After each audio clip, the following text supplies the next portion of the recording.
네, 안녕하세요. 오늘도 오랜만이네요, 여러분. 예, 잘들 계셨죠? 우리 피터리님은 오랜만에 뵈는 것 같아요. 그동안 뭐 하셨나요? 좀 소외되어 있었죠. 아니죠.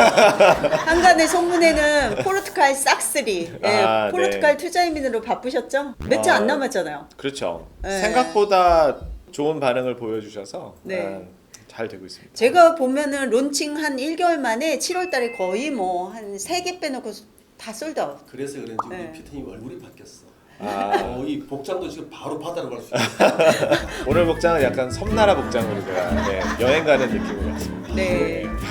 우리가 포르투갈 되게 사실은 조회수가 급상승이었어요. 덕분에. 그래서 예스이민과 또 피터리 지사장님하고 되게 7월 달에 핫해가지고 덕분에 예스이민도 되게 바빴죠. 지금 수속도 잘 하고 있고요. 앞으로도 포르투갈 네. 힘써 주시기 바랍니다. 파이팅! 네.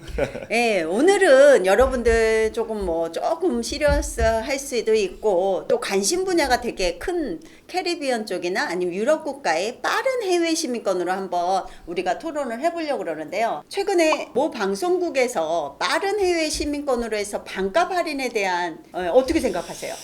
참 세상이 많이 바뀌었구나라는 생각을 했어요. 어떻게 보면은 해외 토픽, 핫 토픽 형태로 나왔는데 뭐 코로나 때문에 뭐 시민권 반값 할인 뭐 이런 식으로 나왔더라고요. 사실 예전에는 그런 얘기가 나오기가 어려웠어요. 그러니까 제가 되게 조심스러웠거든요. 네, 맞아요. 네. 세인트 키츠 앤 네비스라는 국가가 있어요. 시민권을 파는 거를 세계에서 최초로 한 곳이고 가장 오래되고 가장 그 신용도가 높은 그 국가예요. 이 시민권 프로그램에 대해서는. 근데 그 국가에서 이번에 그 올해 말까지 시민권 프로그램을 네. 이제 절반 값으로 시민권을 주겠다라고 해서 이제 그게 이슈가 된 거죠. 그래서 보면은 정보를 보면요. 요즘 문의사항이 세인트루시아 뭐 섬나라죠. 당연히 그다음에 안티구아 바부다, 세인트 키츠 앤 네비스 나라가 사실은 핫 국가로 발표가 됐습니다. 사실은 그때 이후로 급증을 했어요. 하루에도 진짜 상담 우리 하시는 분들이 컨설턴트 요원들이 되게 바쁠 정도로 문의가 오는데 그러면 지금부터 빠른 해외 시민권으로 가는 국가들의 구분이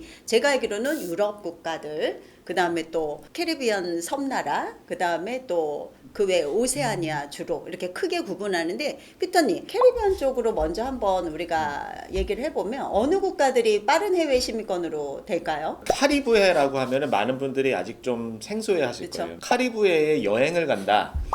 그러니까 되게 어려운 일이에요. 뭐 한 번에 가지 못하고 대부분 뭐 뉴욕이나 아니면은 마이애미나 뭐 런던이나 보통 이런 곳에서 이제 직항을 통해 가지고 들어가야 되기 때문에 뭐 카리브해에 간다라는 게 거의 남미에 가는 그 시간 드는 것처럼 똑같이 한 24시간 걸려요. 뭐 오히려 한국 분들은 이제 그 뭐 몰디브 정도나 맞아요. 뭐 관광에 진짜. 뭐 발리나 이런 데는 어떻게 보면 또 가까우니까 네. 많이들 가는데 그 국가들이 보면 네. 안티구아 앤 바뷰다, 네. 세인트 키츠 앤 네비스, 네. 뭐 도미니카, 세인트 루시아, 그리고 그레나다, 네. 뭐 보통 이런 국가들이 이제 메인 그 시민권을 어떻게 보면은 투자를 통해서 살 수 있는. 네. 이제 그러면 EU 국가를 한번 우리 앤디님 EU 국가의 시민권은 어떤 시민권이 있을까요? 제가 알기로는 국가. 가본 거는 키프로스, 네, 그다음에 맞습니다. 이제 몰타, 네. 뭐 또 이제 보면 이제 불가리아도 있고 몬테네그로도 있는데 뭐 그 정도 빨리 나오는 정도는 키프로스와 아마 몰타 정도 되겠죠. 네, 근데 고액의 몰타하고 키프로스는 고액의 좀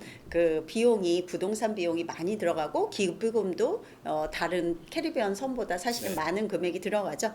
근데 터키랑 몬테네그로는 사실은 EU 터키도 국가는 있네. 아닌데 몬테네그로는 2025년에 EU 국가에 이제 가입을 할 예정인 거죠. EU 시민권하고 이게 캐리비안의 시민권. 네, 이제 둘을 이제 비교 분석하는 경우들이 많이 있어요. 네, 일반적으로 어떻게 보면 영주권이라는 거를 따서 일정 뭐 어떤 거주 기간이나 시간이 지나서 보통 한 3에서 5년 정도가 지나야 네. 승인을 해주는데 바로 투자를 하자마자 시민권을 받는. 그러니까 어떻게 보면은 짧으면 뭐 3개월 안에도 국적을 바꿀 수 있는 네. 투자를 통해서 이제 그런 경우들이 생기다 보니까 EU하고 캐리비안 시민권 같은 경우는 이제 비교를 많이 하게 되죠. 네. 예, 그리고 그래서- 또 오세아니아주에서는 바누아투라는 그렇죠. 그 예. 시민권 국가도 있죠. 네. 바누아투 시민권이 사실 인기가 꽤 있는 편이에요. 네. 어. 그게 왜 그런지 아세요? 네. 제가 볼 때는 해보니까 바누아투랑 그다음에 또 세인트루시아가 세인트루시아. 지금 현재로서는 반값이면서 거의 뭐 한 달 반 만에 네. 2개월 이내에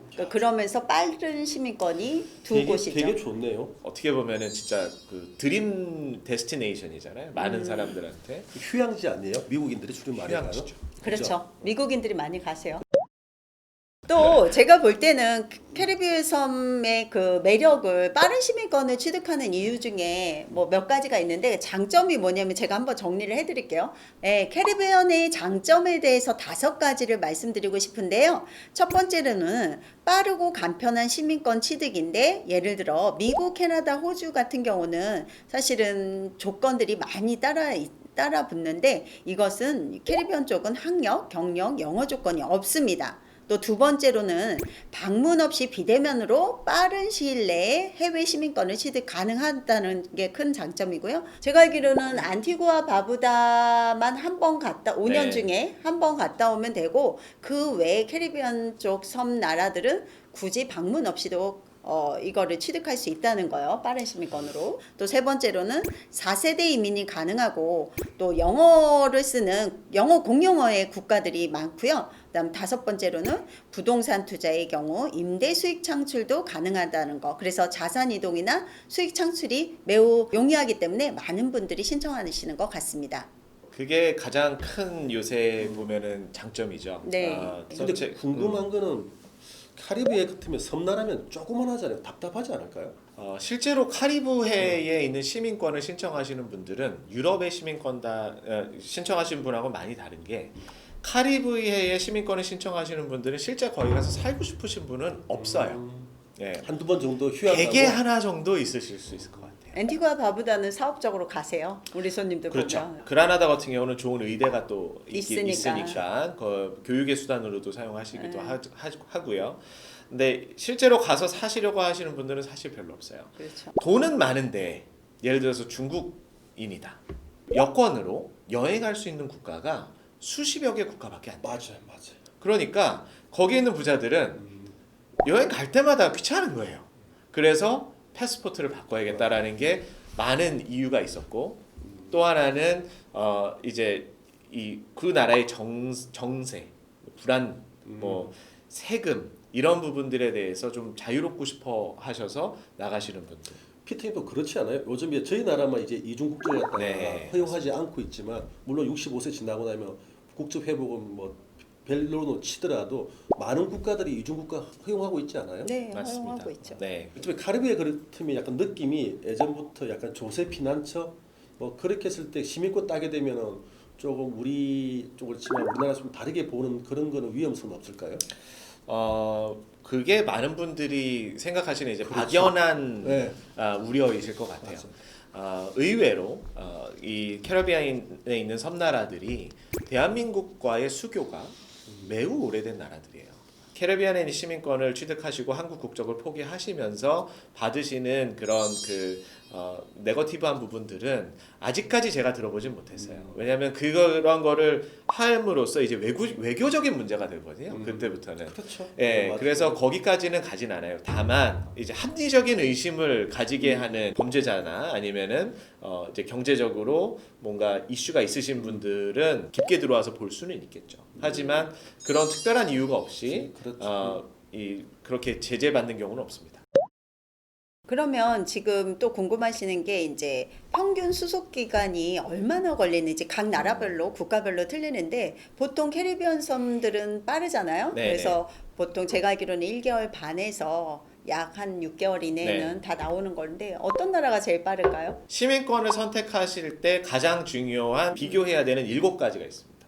그렇게 말하요. 어떤 네. 것들이 있을까요? 자, 첫 번째는 얼마나 많은 그 여행의 자유를 얻을 수 있는지. 그리고 두 번째는 삶의 질. 네. 그 나라에 내가 이 시민권을 받고 싶어하는 나라의 삶의 질이 실제로 어떤지. 네. 그리고 세 번째는 투자금이 얼마인지. 네. 내가 실제로 내야 되는 돈이 그렇죠. 얼마인지. 네 번째는 그곳에서 실제 가서 살아야 되는지. 거주 요건. 그렇죠. 다섯 번째는 시민권을 실제로 취득할 때까지의 타임라인. 네. 얼마나 오래 걸리는지. 네. 여섯 번째가 프로세스가 얼마나 쉬운지. 네. 얼마나 까다롭게 막 다 들춰내야 되는지가 있고, 일곱 번째가 이제 실사가 얼마나 까다로운지. 예, 실제로 그쪽에서 조사를 다 하거든요. 시민권을 내가 투자한다고 그냥 무조건 주지는 않아요. 왜냐하면 이 나라들도 자기네 국가의 그렇죠. 시민권, 이 여권의 신용도를 유지를 해야 네. 되기 때문에 돈 세탁의 이유나 어떤 범죄자나 이런 분들을 받지 않아요. 그렇죠. 그래서 그래서 우리가 항상 신원조회를 먼저 맞습니다. 하잖아요. 수속 전에. 그래서 지금 물어보신 부분이 7가지 중에 하나인데 타임라인은 짧은 거 같은 경우는 뭐 2개월, 네. 요새 같은 경우는 한 3에서 4개월 정도면 웬만한 캐리비안 국가들은 국가들은 나오죠. 다 네. 나오게 돼 있고 네. 유럽 국가들도 빠른 데는 3에서 6개월이면 맞습니다. 진행이 됩니다.